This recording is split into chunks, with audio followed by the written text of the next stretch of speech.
This is Chris Elliott with Remax Action Real Estate with your December 2018 market update. This is the last market update of the year.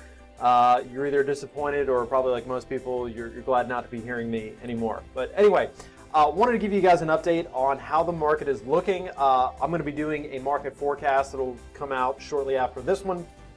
Give you guys a little sneak peek at what we're looking at for 2019.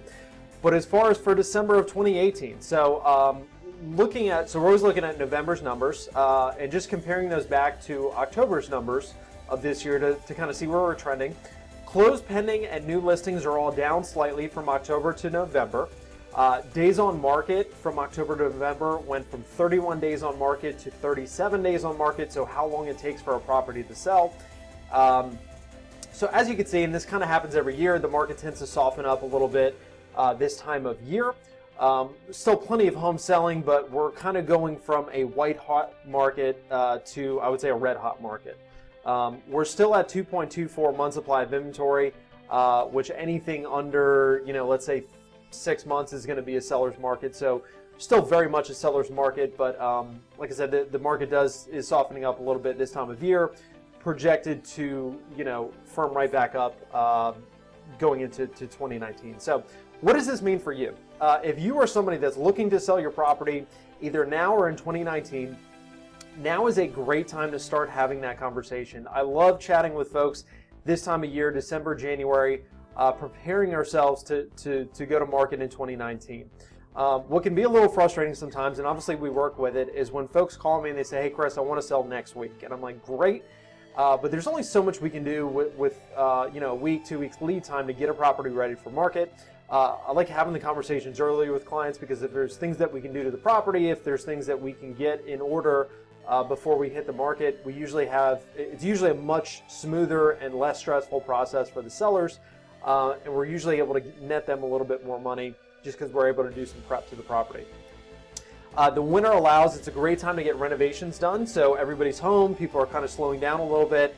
A lot of contractors tend to slow down this time of year, so if you've had some projects that you're thinking about doing with resale in mind, or just projects you'd like to get done to your home, this time of year is a great time to get those done. Interior projects, of course, where contractors are a little slower, and you might be able to negotiate some better prices than you would, say, in the middle of summer when those guys are booked like crazy.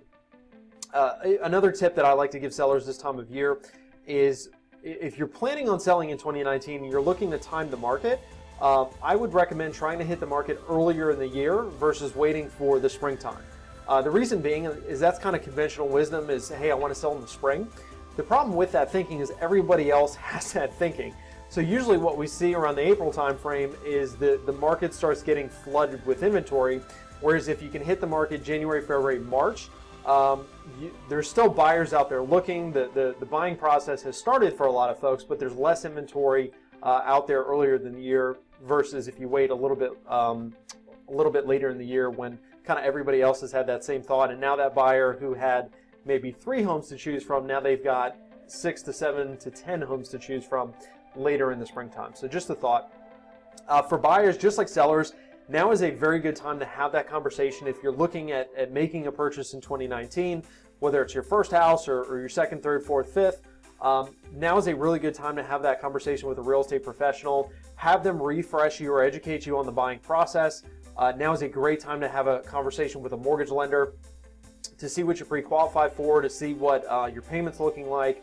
If there's anything that needs to be cleaned up on your credit, or maybe something that you could do tax-wise to put yourself in a better position, or for my self-employed friends, if you actually need to pay some taxes so you can get a mortgage. Now is a good time to have those conversations. Great time to get up with your CPA before he gets busy with tax returns, he or she. It's always a good idea to get the ball rolling to start the conversations early in the year versus waiting until later when you really want to buy and you really want to pull the trigger. And the other thing is too, if you're looking to buy, we do tend to see more inventory hit the market, April, May, June. But if you can start early, it's going to be a good thing for you if you can find something that you like. Just because as more inventory hits the market and more people start thinking about the spring, more buyers also enter the marketplace. So you're also competing.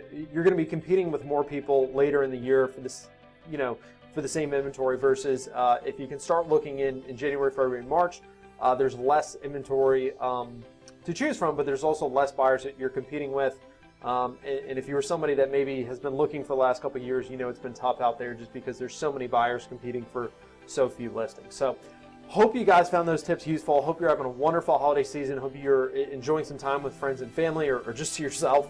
And I look forward to seeing you on the market forecast for 2019.